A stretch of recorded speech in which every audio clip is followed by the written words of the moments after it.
Guys, how's it going? Kind of a long day today. Watching this team, the New York Giants, got the Giants shirt on, but just a long day of work, and I'm here to talk about the big news in college football today. I'll still do NFL videos from time to time, but this is big news because I've really been covering Oregon a lot on this channel.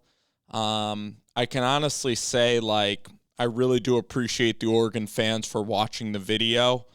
But I'm naturally gravitated towards Oregon because of Dan Lanning and his story of driving 13 hours to Pittsburgh from Kansas City, him being a regular high school coach because, I come from a similar background myself, and he's just somebody I aspire to be, in pretty much every way, and how he treats his family, and it's just the fact he drove 13 hours. He met, Coach Graham at the Tulsa coaching clinic, hopped in his truck, and drove 13 hours, and the coaches weren't even there when he showed up at Pitt. Got a hotel room, had to shower and put on a suit in the gas station. Kenny Dillingham, offensive coordinator, literally met with Mike Norvell at a clinic too. And Norvell said, hey, you could pop around every now. You could attend to practice. And literally Kenny Dillingham, made his headquarters at Arizona State. And just, it takes so much balls to be able to, when you're just a kid, he was 21, 22. He's a high school coach, and for him to take that step to be entrenched in that program, it's incredibly inspiring. I mean, the energy that Kenny and Dan Lanning add to the Oregon staff, it's the most entertaining coaching staff I can ever remember in the history of college football. I mean, from the years combined between Powledge, Dillingham, and Dan Lanning, they're probably all less than 90. And if you combine Dillingham and Lanning, it's probably going to equal 65. So, I mean, that equals about the age of, Pete Carroll, for example. So, I mean, I've never seen a staff like this. I mean, Coach Lanning, he's chewing tobacco in every single interview, which is just so funny to me. He smirks at every single interview. I've never, the way that these guys are going to recruit, they're going to reimagine the way that sports and life is created, the way that they go about it. And I know I'm putting them in a big spotlight, but it's just so entertaining. And for Oregon fans, it's like you're on the ground floor of something that's so radically special. You had two guys leave, meaning you had Mario Cristobal go back to Miami. You had Willie Taggart go back to Florida. You had Chip Kelly, which was unbelievable, but Chip's personality wasn't even as fun or cool as Dan Lanning, who really builds personal relationships. I guess I've never met Dan Lanning, so maybe he's not all that. Maybe it's just all the interviews with Dillingham and Lanning. But these guys seem like grinders. And then Mark Helfrich came in. Mark is one of the nicest people probably in the profession. He still led them to a national championship, and then living up to the Kelly standard wasn't there. They tailed off a little bit, and then he ended up getting fired, and then it's been a revolving door. And Mario, of course, set the program back on the right track. Mario Cristobal really did. I mean, winning the Pac-12, and Justin Herbert, I mean, you see how great he is. He was unbelievable at Oregon. The running game was really good as well. There's probably some defensive players that I'm missing. Of course, you had Penei Sewell was a high pick. Shane Lemieux was a really good guard out of Oregon. You had that safety. That was a really good player. So, Brady Breeze, I think. So, I mean, I watched a little bit of Oregon. They were on at kind of strange times. The Pac-12 network, around East is an absolute disaster, to be honest with y'all. And I don't like these 9 a.m. games, and I hate it. I want Oregon games to be 10:30 on ESPN or ESPN2 or even on FS1 because I'll watch it, And even when you're at a bar on the East Coast, it's 11:30 at night, you put on ESPN, you'll still watch like Justin Herbert, late at night when you're out with your friends. That's what people do, on the East Coast. But when the game's at 5 o'clock or the game's buried, gosh forbid, at like noon or 4 o'clock, 1 o'clock start, and it's like 4 o'clock on the Pac-12 network, I don't know. It's just people that don't have DirecTV, they're just not going to pay for it. And it's just, it's really frustrating because I like it to be 7:30 games. I think that you guys out on the West Coast want to see evening games as well. But this Oregon staff is just, it entertains. I mean, the stories of Lanning and Dillingham, like I've known about Dillingham for a while because he was with Mike Norvell. He was chasing Riley Ferguson around. He was developing Anthony Miller at Memphis. Then he went to Auburn, and you never really heard about him at Auburn. You could just tell that he really didn't have any power there. The dynamic of Dillingham and Bo Nix at Auburn, it's just such a weird dynamic because I think Gus ran everything, and he kind of micromanaged. So, like, Chip Lindsey had, like, an ugly fallout. Same with Rhett Lashley because they were both working under Gus Malzahn at Auburn. And Gus pretty much made it his own offense. So, listen, Dillingham was like, you know what? I got to go from Tennessee down to Alabama, down to Auburn, and I got to see, like, what SEC football is all about. But it was like a year. It was like one of those years that, like, some people have, like, when they're in there. If you're trying to become a doctor, you have like residency or you're just an intern somewhere. And it's like one of those where you got to gain experience, but it's not going to be, the best experience you're going to have. It's going to be like a brutal year. You might be a kid and you might be working with adults who are married and just, not making friends and not really fitting into that environment. And for Dillingham, that was with Mike Norvell from the beginning and knew everything and trusted everything, it took a huge leap of faith for him to go to a place where he really knew nobody with Gus Malzahn. And the fact that he and Bo Nix kind of had a year of real up and downs that I think that sophomore season, they had a decent bowl game, but these two guys like never were able to get their footing at Auburn. I mean, Bo Nix comes in. His dad was a good quarterback there, Patrick Nix. He's considered the prodigy, the 5-star quarterback from Pinson, a guy who before he even stepped to campus, some people say that he would be a Heisman finalist. He has that game against Oregon where he beats a junior in Justin Herbert, and we all know how great Justin is, especially now playing with the Chargers. So that was an incredible drive that Bo Nix had, and then his expectations got even higher. And really the downfall of Bo Nix might be the offensive staff, but it's also Bo Nix because he's a 6'1 quarterback. Against the blitz, he panics. He often runs with like a chicken with his head cut off. Doesn't really hang in the pocket. Doesn't really go through his progressions. And his lack of size is just not that great.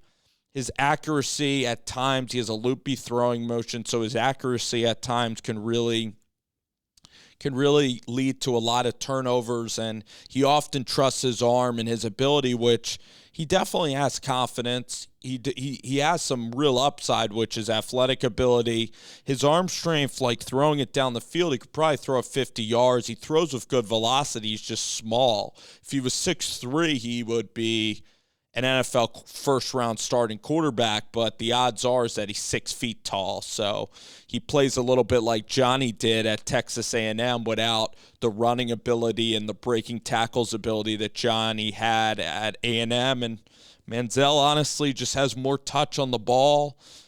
Had Cliff and Kevin Sumlin dialing up plays. Manziel's one of the greatest college quarterbacks to ever play. Same with like a Lamar Jackson at Louisville was really good. Probably not the same level as Johnny Manziel in terms of like winning and in terms of doing it in the SEC. But Lamar Jackson, Heisman Trophy finalist, is pretty close to Johnny Manziel. But, we look at Bo Nix, and it was never consistent. They never really recruited great wide receivers. He never made the receivers better. He was all right this year. At times late in the game, he doesn't show the urgency, the need to win. At Penn State, it was annoying. But, going back to Dillingham and Bo, is that these two guys were together, at Auburn together. And for Dillingham, he was a young guy. I don't think he was really in Gus's clique. That's just me reading between the lines. I've never met Kenny or Gus or any of that. I could be wrong on this, but the first chance that Norvell got that trip back to Florida State, it's like Kenny got a lifeline again. And then he was promoted, and then he's the OC. He's able to do interviews. It was just an incredible domino effect for Dillingham in his young career as a 31-year-old. And seeing a young guy do it, is inspirational to people. To see a 32-year-old become an offensive coordinator, to see Dan Lanning, who was a high school coach like 7 years ago, to see him rise this quickly, and then for Kirby Smart to entrust him after Mel Tucker. We all know how unbelievable Mel is. He's one of the best coaches in all college football right now. I mean, knock on wood, Mel and Michigan State, he could possibly add to what D'Antonio laid out at Michigan State, Mel Tucker. Dan Lanning then gets the DC at Georgia. So what is Bo now going to add to this team? How exciting is this? I think it's great because you're adding a veteran. You're adding a guy that's seen it all. You're adding a guy who's played in the toughest environments. He played at Florida. He's played in Baton Rouge. He played at Alabama. So going to the Pac-12, it's still a very, very good league. But the SEC is a tougher league, and the SEC is, I think, tougher environments. Just does. Arizona, Colorado.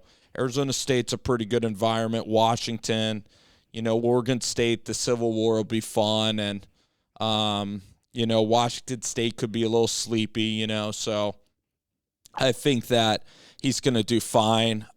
First game's against Georgia. It's the first year, so now you get a really competent quarterback. Anthony Brown really struggled down the stretch.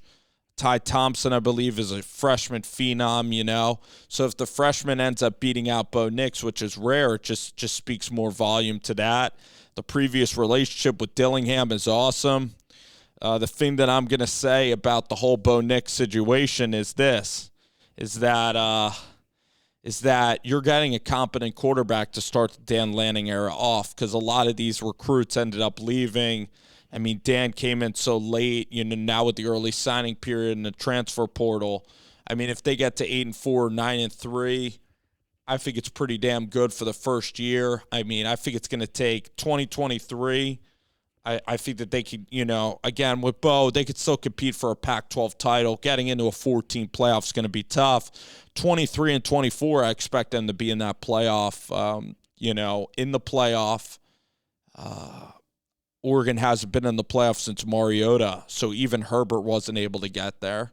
They can win a Rose Bowl. They could compete in a Rose Bowl, sure, in the next 2 years. But first 3 years, 2024 and 23, they better probably be in the playoff. That's my expectation.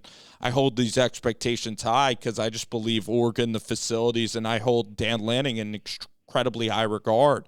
And Palage and this recruiting guy, Malcow, which is funny to say, his name, he landed the number one class at Texas A&M, which has never been done. And he was the number one guy, landed the number one class at Georgia. It should be I want 2 top 5 classes because I have high expectations for this whole Duck team because I just love the coaching staff.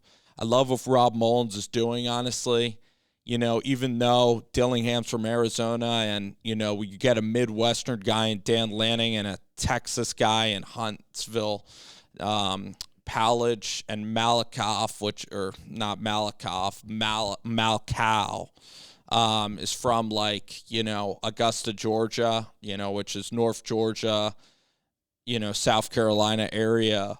It's just interesting how this is becoming, a brand that's that everybody can kind of connect to each person on the staff. You have West, you have the South, you have real Midwest, you have the guy chewing dip in the damn press conferences, smirking and smiling at every answer. This is Dan Lanning at every press conference. It's like, Dan, how do you plan to implement your 3-2 defense, and what are your concerns for, what are your concerns for the transfer portal? It's like Dan's like watching like Superbad or The Hangover. He's trying to hold in a laugh every time. Dan Lanning just seems like the absolute best. So I'm pumped for Bo Nix. Good kid again. Great family. I can't wait to have his dad out there at the games. Of course, we all remember Bo Nix playing Oregon. He gets far away from like that toxic culture of the SEC where he was so highly touted that everybody expected Bo Nix to be Superman, and he was just like a decent quarterback at Auburn.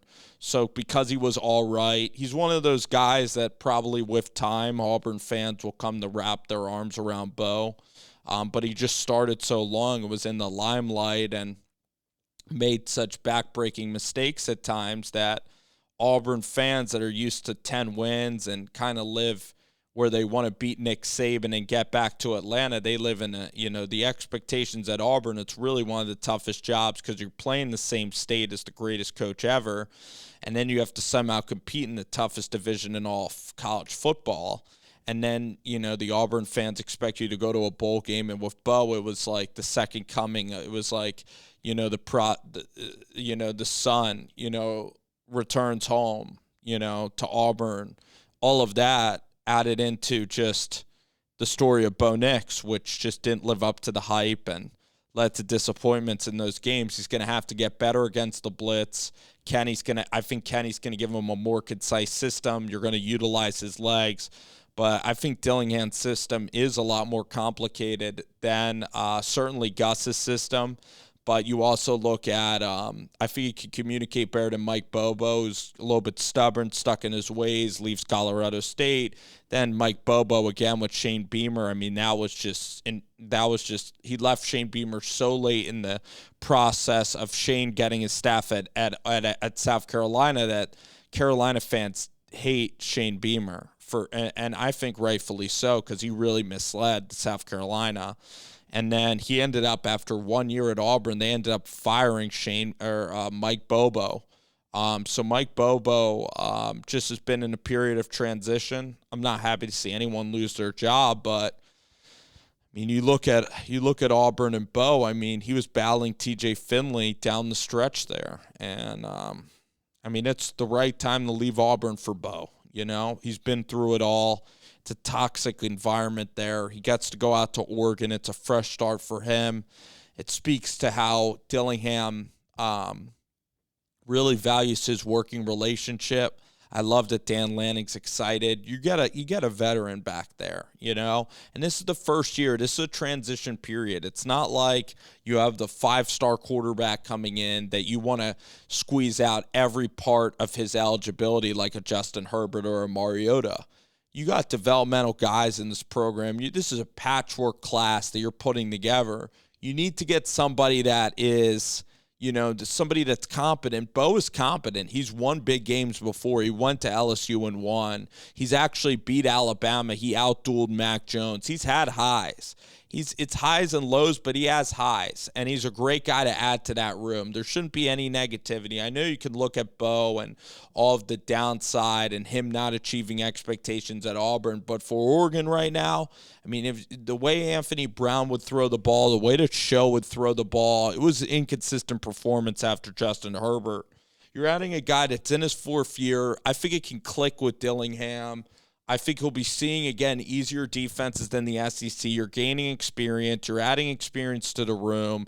It's a lifestyle change for Bo, which I'm really happy about. He gets to experience the West Coast now, and it's a really fulfilling experience. I think it's an unbelievable landing spot. Again, like, it takes him out of his comfort zone of the SEC a little bit, but it also takes away from kind of the toxic nature of the SEC and their fans. So he's just like starting anew, which I really appreciate. So I know this is a lengthy video, but I think Oregon fans that subscribe to Kurt Magoosh Sports, I think they're going to enjoy the explanation of kind of how this whole thing kind of came together. And Bo didn't choose UCF, or he didn't even choose Ole Miss for these reasons. So I think it's exciting. I think it's great. I was thrilled at the news. I think it just adds to the entertainment, and that's what college football in Oregon's going to be all about. But in all seriousness, I'm really excited for this coaching staff, like I illustrated, and I'm excited for Bo Nix to go out there, kind of, prove the haters wrong, because he's really been a success as a college quarterback. He's played a lot of games. He's won games, like 8 or 9 games. So, and he did fine at Auburn. The hype was just crazy with him, and so on and so forth. So, all right, Bo. Congrats, and congrats to Oregon on this, and let's see him go out there and have some success.